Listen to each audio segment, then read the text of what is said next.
Di balik warna merah pada buah dan sayuran, ternyata tersimpan gizi dan mineral yang baik bagi manusia.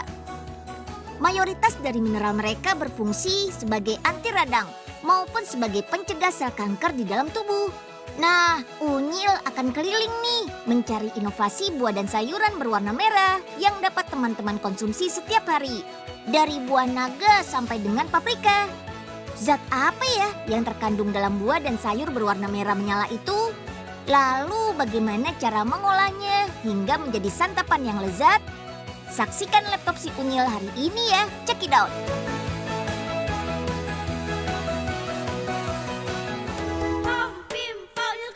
Laptop si Unyil, kita belajar bersama. Di laptop si Unyil, kita belajar bersama.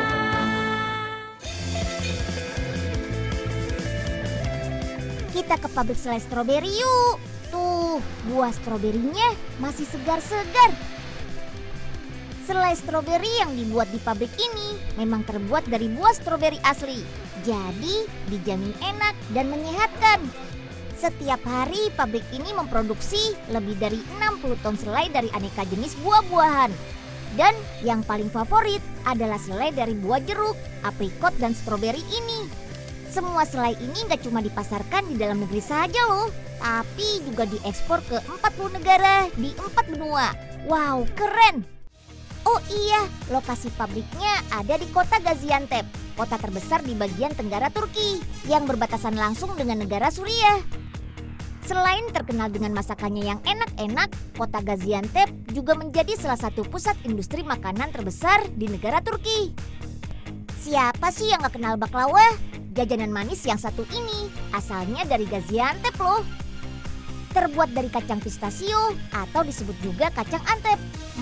Yummy! Makan baklavanya ditunda dulu ya. Sekarang kita lihat pembuatan selai stroberi dulu yuk. Gak kalah yummy kok. Buah stroberi yang digunakan diperoleh dari perkebunan yang ada di sekitar Gaziantep dan wilayah Turki lainnya. Biar tetap segar alami, buah harus disimpan dulu dalam kondisi beku. Nah, tabung-tabung besar inilah yang akan memanaskan kembali buah agar siap diolah menjadi selai. Pastikan buah yang digunakan adalah buah yang sudah matang dan masih terjaga kesegarannya.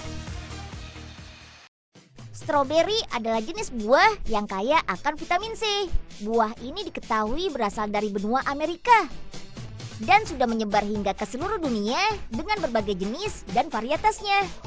Kalian tahu nggak buah stroberi kualitas nomor 1 dunia itu ada di mana yo? Unyil kasih tahu nih. Menurut survei yang dilakukan Divisi Pemberdayaan Hasil Alam PBB, stroberi terbaik di dunia itu ternyata ada di Gaza, Palestina.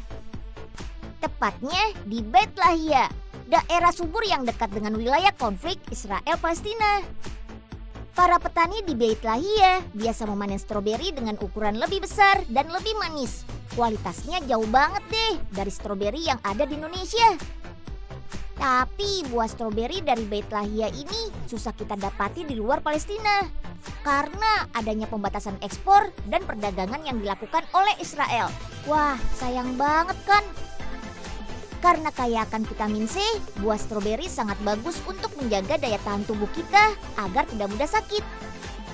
Buah ini juga banyak mengandung antosianin yang merupakan zat fenol yang bersifat antioksidan. Mantap! Nah, membuat selai caranya gampang banget. Cukup campurkan buah stroberi segar tadi dengan air lemon dan gula. Pencampuran dilakukan di dalam tabung mixer ini nih. Sambil dicampur aduk, masak hingga suhu di atas 100 derajat Celcius. Untuk melarutkan gula, mengentalkan, dan membunuh bakteri hingga selainya menjadi tahan lama. Jar atau toples kemasan selai pun juga harus dipanaskan dulu biar steril. Penggunaan kemasan dari bahan kaca ini merupakan bagian dari standar keamanan industri pangan atau ISO 22000. Selain dijamin aman, makanan yang dikemas dengan bahan kaca seperti ini juga lebih tahan lama dibandingkan kemasan plastik. Come on, kita tuang selai ke dalam jar menggunakan mesin filling otomatis ini nih. Lebih cepat dan dijamin takarannya pas. Cur! Wah, praktis kan? Dalam kondisi masih panas, pasang juga tutupnya biar tetap steril dari bakteri pembusuk. Memasang tutupnya pun harus pakai mesin dong, biar cepat dan gak bikin capek.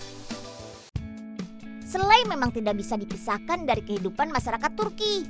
Saat sarapan, selai selalu dihidangkan sebagai pelengkap roti gandum, yang merupakan makanan pokok masyarakat di sana. Oh iya, sebagai produk dengan kualitas ekspor, uji kualitas pada selai pun harus selalu dilakukan.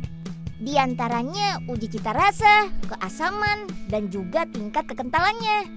Pengujian dilakukan di laboratorium khusus oleh tenaga-tenaga ahli yang sudah profesional ini. Setelah dinyatakan lulus uji, baru deh selai-selai ini siap dipasarkan ke negara-negara tujuan ekspor, seperti negara-negara di Timur Tengah, Afrika, dan juga Eropa. Buat kalian yang di Indonesia, selai stroberi ini bisa kita beli untuk oleh-oleh saat berkunjung ke Turki. Karena di Indonesia belum ada. Paprika, paprika. Wah, Nyeng, kamu jualan sekarang? Apaan nih, Nyeng? Warna-warni gini. Ini paprika, Bos. Belilah, Bos, biar sehat. Ayo. Duit dari mana, Nyeng? Gratis, Nyeng ya?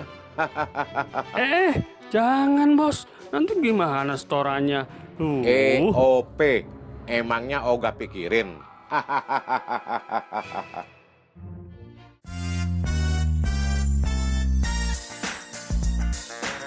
Kalau yang suka makan pizza, pasti tahu deh sama buah ini. Yap, betul, paprika. Buah asal Amerika Selatan ini jadi pelengkap rasa makanan. Warnanya juga bikin tampilan makanan jadi menarik. Permintaan buah dengan nama latin Capsicum annum ini lumayan tinggi loh, baik untuk restoran maupun rumah tangga. Makanya budidaya paprika sangat menguntungkan. Tapi butuh cara khusus loh. Nah, mau tahu seperti apa cara budidayanya? Yuk, kita ke Pasuruan, Jawa Timur.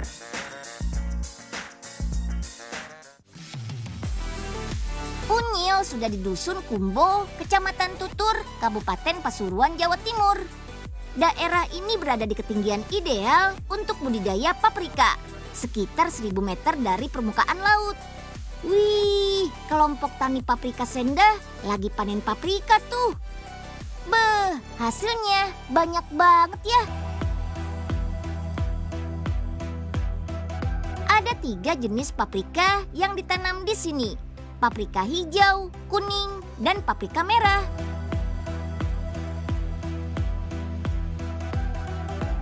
Dalam seminggu hasil panennya bisa sampai 8 ton loh. Dengan harga paprika hijau 20.000 per kilogram. Sementara paprika merah lebih mahal, sekitar 40.000 per kilogramnya. Itu berarti setiap minggu kelompok tani ini bisa menerima ratusan juta dari budidaya paprika loh. Mantap! Hasil melimpah ini sebanding kok dengan cara budidayanya. Yuk kita lihat. Budidaya paprika berada di dalam greenhouse. Pertama, siapkan arang sekam sebagai media tanamnya. Ini nih benih paprikanya. Langsung dikirim dari Belanda loh. Kemudian tutup benih dengan mulsa atau plastik khusus pertanian agar terlindung dari bakteri. Oke deh, sekarang masukkan ke dalam ruangan khusus seperti inkubator dengan tingkat kelembapan tinggi.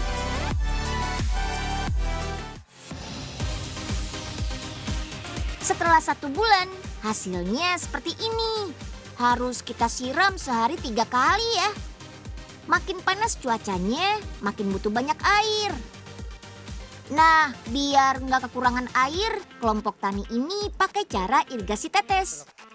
Air akan menetes ke akar tanaman secara perlahan. Jadi lebih hemat air deh. Setelah 3 bulan, buah paprika akan tumbuh. Lalu bisa kita panen seminggu sekali, sampai tanaman berusia 1 tahun.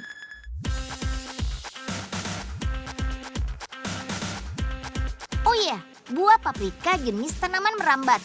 Jadi kita butuh ini. Patahkan juga ruas pada rambatan batang paprika. Gampang-gampang susah juga kan cara budidaya paprika. Tapi hasilnya sesuai dengan usahanya kok. Mantap.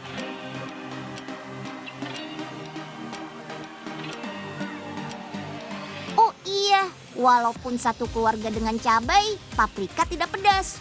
Malah rasanya sedikit manis. Mengkonsumsi paprika itu bagus untuk kesehatan loh. Semua jenis paprika kaya vitamin A dan C. Mata jadi sehat, kekebalan tubuh pun meningkat. Daripada aneh pusing, lebih baik aneh joget. Assalamualaikum Wan Abud. Waalaikumsalam. Gah, ada apa nih? Sepertinya ente lagi butuh sesuatu. Tahu aja Wan. Begini Wan, aneh mau nawarin paprika nih. Nanti Wan Abud bisa makan bareng nasi Arab. Paprika? Wah, pasti enak Wan. Aneh sudah punya banyak gah. Ya udah, tambahin lagi aja. Wan, Anyeng mau laporan nih. Loh, Bos Oga ngapain di sini? Ini Pak Enyeng. Pak Oga nawarin paprika. Jangan mau Wan, itu paprikanya ngambil dari saya. Malah nggak bayar lagi, langsung kabur aja.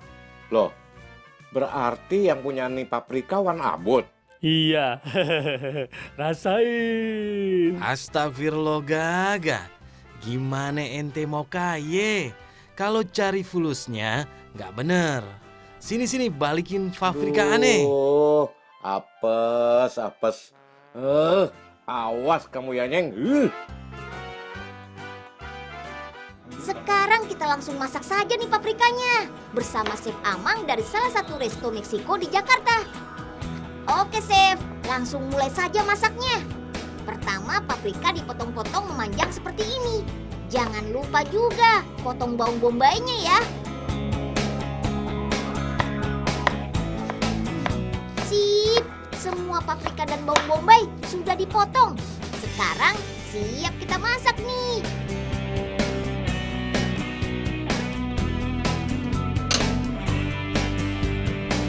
Tuang sedikit minyak untuk menumis ya. Kemudian masukkan bawang putih yang sudah digeprek. Baunya langsung wangi. Setelah itu langsung deh masukkan irisan paprika dan bawang bombay tadi. Oh iya, kalian tahu nggak? Paprika ini mengandung vitamin C yang tinggi loh. Bahkan lebih tinggi dari kandungan vitamin C yang ada pada jeruk. Wow, luar biasa ya manfaatnya. Dan walaupun termasuk dalam keluarga cabai-cabean, paprika tidak memiliki rasa yang pedas seperti cabai yang lainnya. Jadi aman deh buat kalian yang gak suka pedas. Oke, selanjutnya masukkan saus tomat dan aduk sampai mendidih.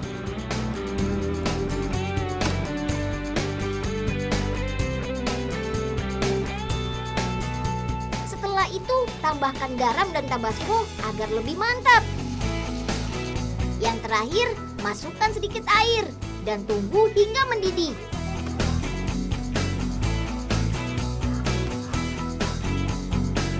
Sip, saus paprikanya sudah jadi nih.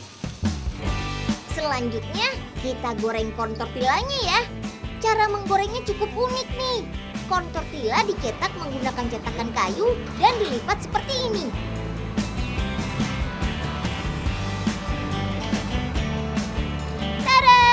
Setelah matang, bentuknya menjadi seperti ini. Oke, langsung deh kita susun takonya. Pertama, masukkan saus paprika di tengah-tengah tortilla. Setelah itu, tambahkan lettuce yang sudah diiris tipis. Kemudian taburkan keju mozzarella dan tambahkan potongan tomat di bagian atasnya. Oke, yang terakhir, panaskan taco dalam oven sebentar saja sampai kejunya meleleh dan siap disajikan. Sip, ini dia taco dari Meksiko. Meski terhitung baru, cake ini sudah banyak loh penggemarnya. Nonton sebentar lagi ya.